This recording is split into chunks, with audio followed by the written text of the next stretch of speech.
Akhir-akhir ini kita bisa saksikan bersama intimidasi yang dilakukan oleh sekelompok orang semakin terstruktur, tidak cuma masyarakat, mahasiswa dan kelompok relawan yang ditekan dan diancam. Intimidasi sudah menyentuh kepada perangkat desa, bahkan elit partai politik yang bakal berlaga di pemilu 2024, baik caleg maupun capres dan cawapres. Bergabung melalui sambungan daring pada malam hari ini ada Mas Revolusi Riza, Wakil Pemimpin Redaksi CNN Indonesia dalam Editorial View. Selamat malam. Assalamualaikum Mas Revo. Selamat malam, Waalaikumsalam Heranov. Ya, namanya pesta demokrasi harus disambut dengan sukacita. Kemudian kalau kita berbicara soal iklim demokrasi ya Mas Revo, tentu yang dimaknai oleh warga adalah bebas untuk memilih. Melihat peristiwa akhir-akhir ini, apalagi yang terbaru, ada ancaman terhadap Anies, apa yang dilihat dari CNN Indonesia terhadap peristiwa ini, Mas? Iya, kita semua tentu menolak adanya intimidasi atau pemaksaan atau apapun itu, tekanan-tekanan yang diberikan kepada dari satu pihak ke pihak yang lain. Apalagi kalau intimidasinya itu sudah bernada ancaman. Tidak hanya dalam konteks pemilu, intimidasi dalam setiap dalam segala hal tentu harus kita tolak. Gitu.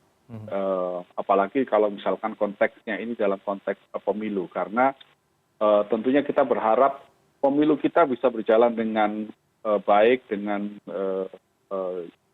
adil, gitu, dengan bebas, orang bisa menyampaikan aspirasinya, memberikan suaranya, aspirasinya dalam kotak suara tanpa ada tekanan dari satu atau pihak yang lain, gitu.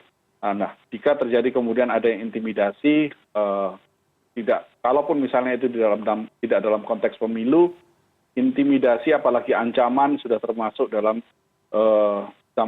delik kriminal, apalagi dalam konteks pesta demokrasi atau pemilu yang tentunya jika ada ancaman-ancaman atau intimidasi dari satu pihak ke pihak yang lain, itu tentu akan merusak demokrasi kita. Yang kita harapkan adalah semua orang bisa berikan suaranya, memberikan aspirasinya secara bebas, gitu ya, Heranov, dalam konteks ini. Maka itu kita mengapresiasi ya ketika ketiga pasangan calon berkomitmen untuk menolak intimidasi atau menolak ancaman dan kemudian berharap bahwa semuanya pesta demokrasi ini bisa berjalan dengan adil, dengan bebas, gitu ya. Dan kemudian juga ketika jadi ancaman kemarin, kepolisian bergerak dengan sangat cepat menangkap pelaku ancaman. Pelaku pengancam inilah terhadap salah satu calon presiden. Tentunya kita berharap masyarakat kita juga semakin dewasa karena kita ingin tentu pemilunya berjalan dengan baik, gitu. Ketika kemarin ada muncul ancaman dan ancamannya itu tidak hanya sebenarnya dari satu orang, tapi ketika kita lihat di tautan akun media sosial tersebut ada reply atau balasan-balasan yang juga melakukan ancaman serupa, ini masih menandakan bahwa kedewasaan berdemokrasi dari masyarakat Indonesia masih perlu ditingkatkan. Dan ketika ada kemarin sudah ditangkap, kita berharap publik juga bisa menarik pelajaran bahwa apa yang dilakukan ini adalah salah, yang dilakukan oleh oknum atau apapun itu ya, pelaku ketika melakukan ancaman itu adalah salah, sehingga hal demikian ini tidak jadi lagi di masa depan, Ranov. Baik, bagaimana kemudian catatan CNN Indonesia melihat dari pemilu-pemilu sebelumnya, Mas Revo? Kalau sekarang kita melihat dari kasus Anies ini kan dari media sosial ya kita ambil kasusnya, tapi kalau melihat dari sebelumnya di mana zaman belum ada medsos yang begitu berkembang pesat, apakah berbeda ya kecenderungan intimidasi yang dilakukan oleh sekelompok orang ini dari masa ke masa hingga pemilu 2024 ini? Sebenarnya kan intimidasi juga berlangsung juga di pemilu-pemilu sebelumnya. Tentu dengan cara yang berbeda ketika belum ada media sosial dan rapat-rapat umum atau kampanye itu dilakukan secara fisik, gitu ya. Pertemuannya pertemuan fisik. Kita juga mencatat dalam catatan media kita, gitu ya, rekam jejaknya ada terjadi perselisihan di jalan atau ketika masa kampanye kemudian terjadi perseteruan dan perkelahian ataupun bentrokan ketika ada pilihan yang berbeda.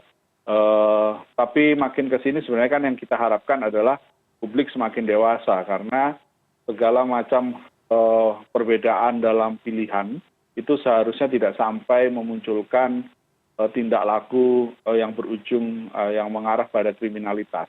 Intimidasi, ancaman tentu merupakan sebuah hal awal kriminalitas gitu, apalagi kalau kemudian itu sudah dilakukan dalam aksi nyatanya. Nah ini yang tidak kita harapkan karena kita berharap tentu dalam setiap pesta demokrasi kita sudah menyelenggarakan pesta demokrasi secara setelah Orde Baru kita sudah melakukan pemilu yang jauh lebih demokratis, tidak hanya 1-2 kali tapi sudah tercatat dari 2009, 2004, 2009, 2014, 2015 dan sekarang ada sudah 2024, artinya sudah 6 kali pemilu pasca Orde Baru. Dan seharusnya semakin ke sini kita semakin matang karena dalam teori demokrasi juga kalau misalkan kita sudah bisa menyelenggarakan pesta demokrasi secara 7 kali berturut-turut pemilu secara demokratis, maka sebuah negara bisa dinyatakan matang secara demokrasinya. Nah, tentu kita berharap kita bisa melalui tahun ke-6 kali pemilu secara demokratis ini, makin ke sini tentu publik semakin matang sehingga gesekan-gesekan di bawah yang seharusnya tidak perlu terjadi itu bisa benar-benar terhindarkan, Heranov. Baik, terakhir Mas Revo, bagaimana kemudian peluang dari politik uang, kemudian pelanggaran netralitas yang akan muncul di setiap pemilu, apalagi jelang-jelang pencoblosan, ada kekhawatiran hal ini terhadap para pemilih nantinya. Bagaimana Indonesia melihat hal ini ke depannya?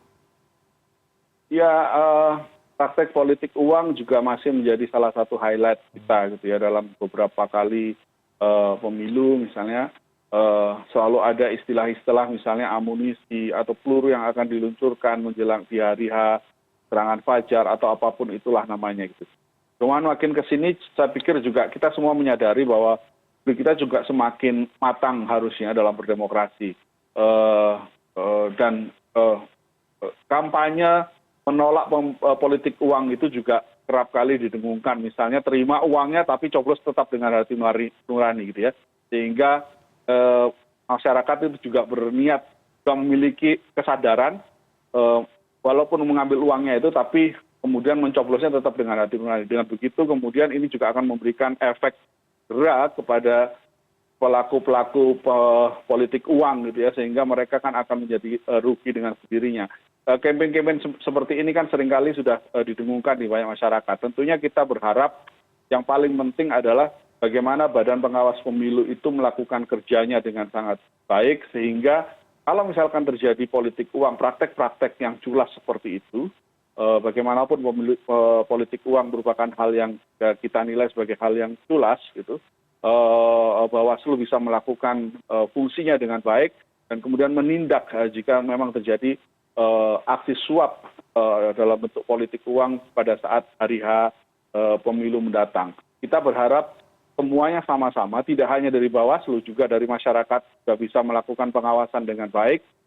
Masyarakat sipil juga sudah melakukan aksi-aksi kerja-kerja, melakukan konsolidasi untuk melakukan pemantauan pemilu. Seluruh mata tertuju pada pelaksanaan pemilu pada hari H tersebut. Jadi kita berharap politik uang ini tidak lagi terjadi. Kalaupun misalkan terjadi, masyarakat kita harapkan benar-benar sadar bahwa itu merupakan hal yang tidak baik ke depan dan bisa tetap menentukan pilihannya sesuai dengan hati nuraninya. Tentu kita berharap masyarakat ketika berada dalam bilik suara yang tidak lebih dari 5 menit itu bisa memberikan suaranya dengan sebaik-baiknya karena ini akan menentukan 5 tahun ke depan bagaimana negara kita akan berjalan, Heranov. Baik, kita harapkan semua masyarakat di rumah juga sepakat ya Mas Revo menolak politik uang, unsur suap maupun intimidasi dalam pesta demokrasi. Terima kasih atas waktu Anda Mas Revolusi Riza, Wakil Pemret CNN Indonesia bersama kami di Editorial View Prime News malam ini. Assalamualaikum Mas Revo. Waalaikumsalam, terima kasih Heranov. Selamat malam.